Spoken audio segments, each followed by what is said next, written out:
Star Wars. I think we all know what Star Wars is. It's pretty much been the nerd sort of topic for decades now. Regardless of how you feel about Disney's takeover, is the miniature game, which was in fact before Disney, and it pretty much covers everything before Disney. Now, before we get into the review, this review is going to be slightly different. This is what I'm going to call a Swift review. And we're just going to go over sort of the special sauce that makes up the game. Now, we're still going to be, of course, covering settings, rules, and gameplay. It'll just be a bit short, even though in this particular scenario, when we do the settings, we're actually going to be talking about the miniatures. Because, I mean, Star Wars. If you need some setting on Star Wars, there's plenty of videos that do that. But we're going to be talking about the quality of the miniatures, because these are pre-painted. I did not paint these. These are painted by the machine, and we're going to talk about some of the stuff that goes with that. So, we're going to be chatting about what the setting of the Star Wars miniature game is, and the answer is there isn't really a definite setting in this game.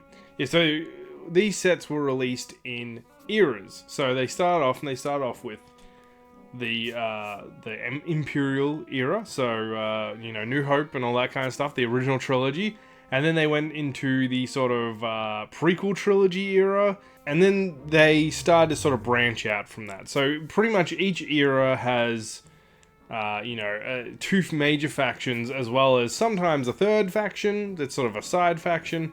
And on top of that, they also did a faction called Fringe, which is like your bounty hunters, mercenaries, stuff like that. Fringe can join any faction, but you had to pick a faction and stick to it. So if you picked Rebels, you could only use Rebels and Fringe. If you picked Imperials, you could only use Imperials and Fringe. And obviously, when you go back, you had the Separatists and the Republic, and they could only be together. And then you had the New Republic and the Imperial Remnants, even though in the case of the Imperial Remnants, you can actually use original Imperials as well. So that's not too shabby. And you also had the Vues Avant, for example, which is the eventual main enemy of the New Republic era, basically. But they were very small. And they even released an Old Republic set where you had Old Republic, and Sith was the ultimate faction, but you also got the Mandalorians. But what you could do, what the beauty of this game was, is that you could take, say, the Republic army and put them up against the Sith army. Or you could take the Imperials and put them up against the New Republic. Or you could take the Vues Avant and put them up against the Mandalorians from the Old Republic. It was fine. But because of this, outside of scenario packs where it was like, you're playing the scenario of Hoth, there really wasn't an overarching story. It was just play the game. I should also mention that this was a sister game to the D&D Miniatures game, which played pretty much the same. Why do I bring it up? Because they're all based on a variation of the 3rd edition rules, which we will cover. But I'm going to now talk about the miniatures. So, these miniatures yeah. I mean, the miniatures themselves from far away, they look fine. Like Darth Vader, pretty obvious. Emperor on throne, yeah, not too bad. Stormtrooper, that's fine. Rebel officer, all these guys from range. Luke, look fine. Right? They're like, pretty recognizable. So what's the issue with them? Well, it's when you take up-close photos of them. And also, sadly, not all miniatures are made equal. See, Darth Vader generally looks pretty decent. I'll show an up-close version that will take up the screen. Darth Vader's pretty decent, right? He's not too bad. You can recognize him immediately. And he's fine. Stormtroopers, also fine. Not a problem. Like, if you look up close at, say, Luke's face, yeah, something's a bit off. But see, he's one of the better ones. Guys, Han Solo, there's no way in hell you would recognize Han Solo's face on any level from this miniature. You idiots! These are not them! You've captured their stunt doubles! I'm sorry, you just wouldn't. But the big ones that I want to show are these guys. This is Han Solo in Stormtrooper armor. These came directly out of the packet. They have not been damaged in any way, and immediately you can already see that this Han Solo is like smooth criminaling comparing to the other one. Look how far this dude's bent over comparatively. And secondly, their faces. Oh boy, are their faces bad. It looks like Han has possibly eaten some type of extremely spicy but also extremely sour lolly, and so his face is burning, but he's also got the lemon face going on, so it doesn't look good. And trust me when I tell you that this is not just a Han Solo problem. This is a problem across the board with these miniatures. For example, we've got this Moff Tarkin. Now, these square bases were from a particular set. They tried to do square bases for a while, which made sense. The board was square, but they swapped back to circular pretty quick. But these square ones actually ended up higher quality for a while, which I know is kind of a bit weird because I just bought up this. But in general, these guys are higher quality. But I can show you a Moff Tarkin from an earlier set, and he looks like... I think he's meant to have like 5 o'clock shadow, but instead he just looks like he's suffering from some type of illness that has turned half his face grey. So yeah, this is the problem with this miniature range, is that they're inconsistent as hell. You couldn't really gather you could take 2 miniatures from the same range, same thing, and they could look completely different. There's a Luke Skywalker that one of my buddies had, that had looked like his face had like literally melted down a spot. So his eyes were on his cheeks, his mouth was on his chin. His nose, like shadow, where it was meant to be, was on his lips. It was horrible. It looked terrible. And all I could think was, well, thank God it was like the crappy basic Luke, because imagine drawing like Luke Skywalker, Champion of the Force, who's a very expensive model, very powerful unit, and very hard to replace too, just for the record. He's a very expensive model because he's a super duper ultra mega quadruple rare. Even when he first came out, he was like $100 odd bucks, which, by the way, not worth it. It's not. But now he's like way more than that because there's no more of him being made.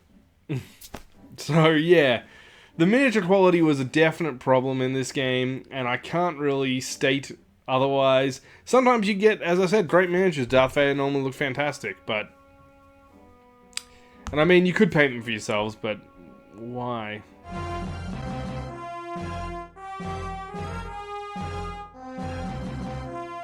Haha, it's me, legally distinct Laser Sword Warrior.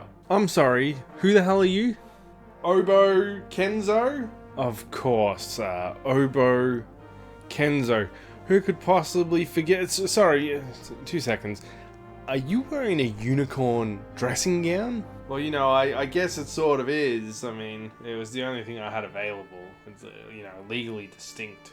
Right, okay, well, look, I suppose at least you've still got the laser sword, and, well, and it still goes, right? I mean, like, that's classic. Yeah, sure it does.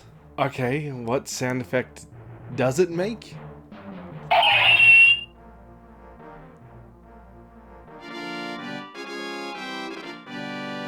So what do we need here to play a game? So what we need is we obviously need the miniatures. Each player will need a 20-sided dice, and you'll need some of these cards. So these cards have point values on the back, which I'll show a better image.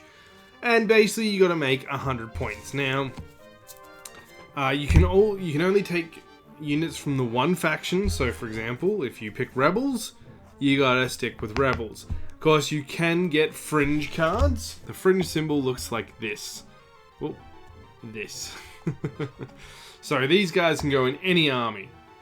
They obviously also do cost points, of course, though.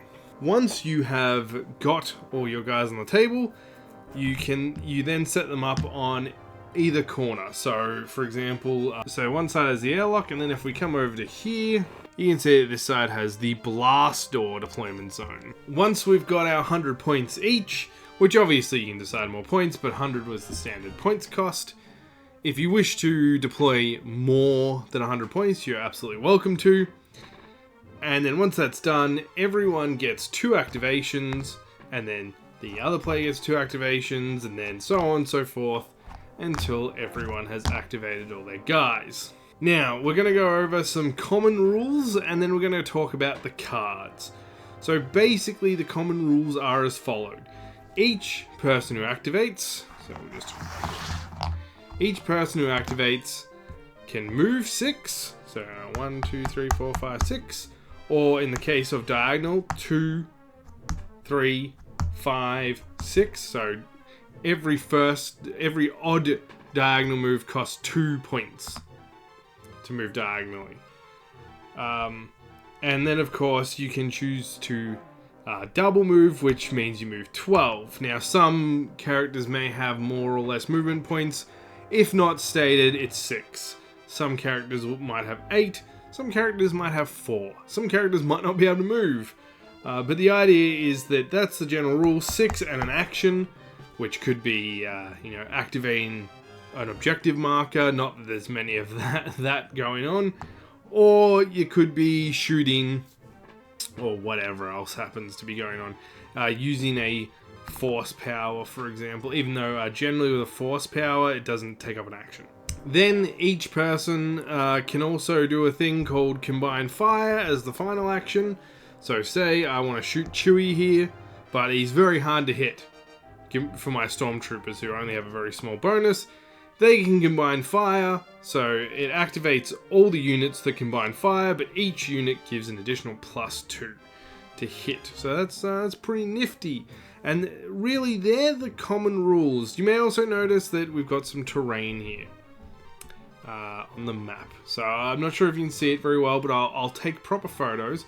So this part here has a yellow outline. This means you can get into it and have cover, but it does not block line of sight. So you don't get cover by standing, say, here. This green box, on the other hand, this green box here, does give cover if you're in it or adjacent to it, as in you go draw a line. So if we put the Stormtrooper here, Chewie wants to shoot the Stormtrooper. He's like, I'm going to give you a good old blammin', but the Stormtrooper's behind this box, so he gets +2 cover bonus for that, so he's too hard to hit. Now that being said, if Chewie, on the other hand, was to say shoot from this part of it, he doesn't get his cover because he's not in it. But if the Stormtrooper was actually in the terrain, he gets his cover. The other thing to remember about cover is that if someone else is closer to this Stormtrooper, say, let's say Moff Tarkin's here, because Moff Tarkin's only 3 spaces away, comparatively the Stormtrooper's 5, he's not and he's in cover, you have to shoot Tarkin first. Some characters can ignore that, as we'll see. And that's basically all the common moves you can do. The other thing is, guns are full board. So if Chewie is all the way over here, for example, we'll just put him right in this corner, and this Stormtrooper is, say, all the way over here, because he can draw a straight line to him, he can shoot him. That's not a problem. The Stormtrooper could be staying in his own deployment zone, Chewie could be in his, and if they can see each other, he can shoot the guy. Alright, now that we've got that nitty-gritty out of the way, let's talk about the cards. Each card has some important information, and I'm going to pick, we're going to pick a normal Rebel Trooper here, or an Elite Rebel Trooper, Han Solo, and Darth Vader, which might seem a bit unfair, but we're trying to show off what these cards can do. So, if we look at the Elite Rebel Trooper, as you can see, it has no special abilities. So let's go through this card and then I'll explain what happens. So the top right number is how many points it costs the field. 7. Bang. Done. The next number is hit points. Once they hit 0, dead. That unit's removed from the board. Then we've got defense. This is the number that you need to roll on a 20-sided dice to hit it. That would be a hit, for example. 17 does the job. But, of course, you get to add a number to it, which is the attack bonus. So on this Elite Rebel Trooper, it's pretty high. It's a 7. If we look at, say, the Stormtrooper over here, he's only +4. But he is 2 points less. And he's got higher defense, so he sort of makes up for it. And then, of course, we have the damage. How much damage this person deals when they hit. So if this stormtrooper was to say shoot...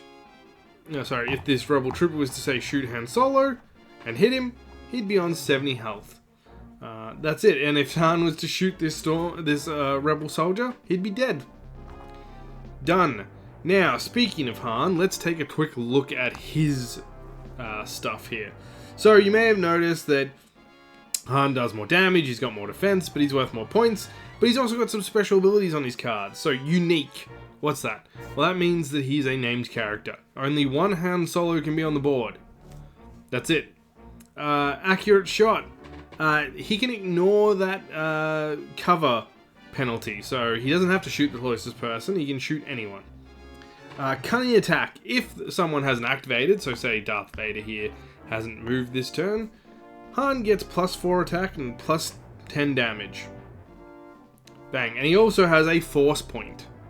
So force points here can be spent one or two ways in a generic sense. The first way is re-rolling a dice. So say Han tries to shoot Darth Vader and he rolls a 4. Oh boy, that's nowhere near Darth Vader's defense of 21. So he spends his force point to re-roll that. And he gets a 2, which is worse. But we'll say for this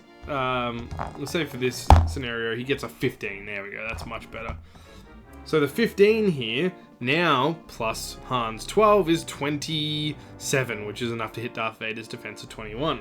He can also, say, spend a force point to move 2 additional spots. So instead of 6, he moves 8. Right, Darth Vader, let's have a look at his stuff. So he's also unique, of course. He's got melee attack, so he can only attack in close combat, so he must be adjacent to someone. But he gets double attack. That means when he does hit in close combat, he rolls 2 dice, and he hits with both, possibly. He's also got a style, which whenever he's hit by a melee attack, he may make a save, so an 11, and he can hit that person back as part of the thing. He's also got dark armor, which whenever he takes damage, he rolls another save of an 11, didn't make it that time, and he takes 10 less damage. He's also got Jedi Hunter, so +4 attack, +10 damage against enemies with a force rating. This does include Han Solo, he has a force rating, so he gets that bonus.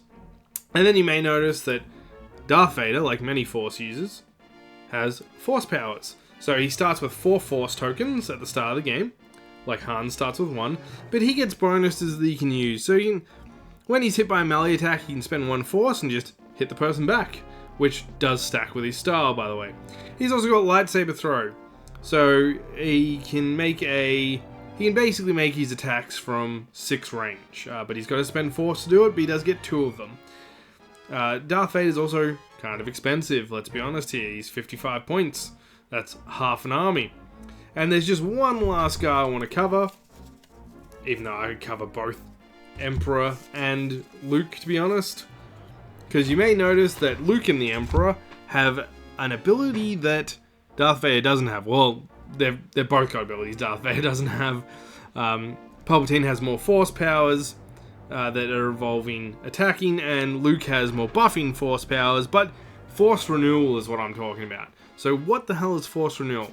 Well, basically, when Darth Vader spends his 4 force points, that's it. He's spent for the game. He's tired. His force powers aren't working anymore. Luke, on the other hand, whenever he's below his maximum amount of force, which is 2, he gets 1 force point back each time he activates. So on his first turn, he doesn't get a force point back, of course, because he hasn't used any. But say he came out, used Night Speed, ran all the way across the board to here to help Han. When he activates next turn, he gets his force point back. Done. Now the Emperor, on the other hand, has Force Renewal 3, which may seem ridiculously overpowered, but the Emperor can't move. He's stuck in his chair. His chair is not Professor X's chair. However, you may notice that the Emperor has a Commander effect, and that's the last secret source of this game. So this Commander effect is that any Force users can spend Emperor Palpatine's Force points. Well, any character, actually, so anyone can use it. So the Emperor doesn't necessarily need to move to power up his guys. So you take Darth Vader, 4 Stormtroopers, and the Emperor, and suddenly, yeah, it can be pretty dangerous, because now everyone has 3 Force to play with. which ostensibly gives Darth Vader 7 Force points to be able to use in one turn. There's really not much more to say. Obviously, these must be played on the boards, but I do have some other stuff. Other boards, this is just the one that came with the starter box, but they even had boards that were naked, like they were like sort of like just a sheet paper kind of thing. Most of us laminated them, which you'll see that right now. I'm holding it up, so there's also a backside to these, but they released little tile sets that you could then place onto the board and make your own little arenas if you wished. So you could also, if you laminated them, just draw a map onto it. So, gameplay. What can I say about it? Look, it's... Looking at it objectively as an older wargamer now, I don't think this game is anything too fantastic. Is it bad? Oh, hell no. No, nowhere near bad. That's another thing. But what you gotta understand about this game is, why did it end up so popular? Because Star Wars was on fire during the mid-2000s. I just don't think people understand. I understand that the number of Star Wars fans has increased over the years since Disney took over. Like, the numbers are saying it's increased. But Star Wars was on fire during the mid-2000s. Like, no joke, it was crazy. The games were hitting it out of the park. The prequel trilogy, which many people may poo-poo now, but at the time, they were red hot. We had the Clone Wars TV show come out, and it got so popular that they released a special Clone Wars set. Like, and it actually had the art style of the Clone Wars TV show. It was crazy at just how popular Star Wars was at this point. And this game struck while the iron was hot. And here's the reason why I know for a fact that the game is... They had a sister game, as I mentioned at the start of the video. The D&D game. The D&D game had exactly the same rules, but it was a bit more balked balance-wise because fireballs are much more powerful than Force Lightning. Sorry, that's just how it works. That only lasted for 3 sets, which is nothing. This game lasted for 20 odd sets. If not, I'm underselling it slightly. The D&D game had exactly the same rules, had exactly the same ideas, and it died in the ass in like 20 minutes. Star Wars is why it lasted so long. And the thing is, as I said, they covered a lot of stuff. They released game tie-ins to this, as in, like, what I mean is, Force Unleashed got a set of these. The Knights of the Old Republic got a set of these. I've got Darth Revan. Freaking Dash Rendar from Shadows of the Empire got a freaking miniature in this. Shadows of the Empire got a release in this game. Yeah, but as a game, let's get down to as a game. It's just, it doesn't do anything. Like, without these cards, the game is useless. These are the things you need, and they're the things that are going to break. For example, I just picked all my guys up from storage, right? And it turns out there was a leak in the storage, and all my containers were covered in water. Now, I was very lucky. None of the cards got damaged, but several miniatures got waterlogged. I somehow managed to avoid losing these, but keep in mind that all my Separatist cards, all my Separatist soldier cards almost got ruined. These are my fringe cards, but and these are all named fringe characters too, but they were all in plastic sleeves, thankfully. It's crazy, and there's no backup. I mean, there is. You can go online, you can find every card. But there's no backup from Wizards of the Coast. I mean, you can't look up the cards on Wizards of the Coast. You've got to go to specialized websites. What do I suggest you do? Should you go out and buy these miniatures? Probably not. Honestly, they're not very good. But, and then on top of that, I wouldn't play this game with them. What I will recommend is that if you've already got these miniatures, or if you can get a lot of them for cheap, Star Wars Legion, just use these guys. I mean, yeah, they're not going to look as good as Legion miniatures. No shit. But if you've already got enough stormtroopers to choke a rather large donkey, which I do, you may as well use them for something. Or use them for Edge of the Empire or whatever Star Wars RPG you're playing. Don't bother playing this game. Yeah, so I wish I could have ended on a more positive note about this, but the truth is this game just doesn't hold up over the years. Nostalgic-wise, yeah, sure. You know, if you can find them for cheap, go nuts. But I don't recommend breaking the bank to try and get these dudes together. Play Legion. It's a much better game. And you'll have a lot more fun. And if you have to buy miniatures for Legion, at least they look good and you can paint them well. That's about it for me. Look, thank you so much for joining me on this one, and this will be a shorter video, so make sure you vote in the poll that's up on the post page, and let me know if you prefer the shorter style of review I got going on here, or if you prefer my long form reviews where I really go in depth on the rules. Otherwise, I'll catch you guys next time. You all have a good one, and yeah, see you later.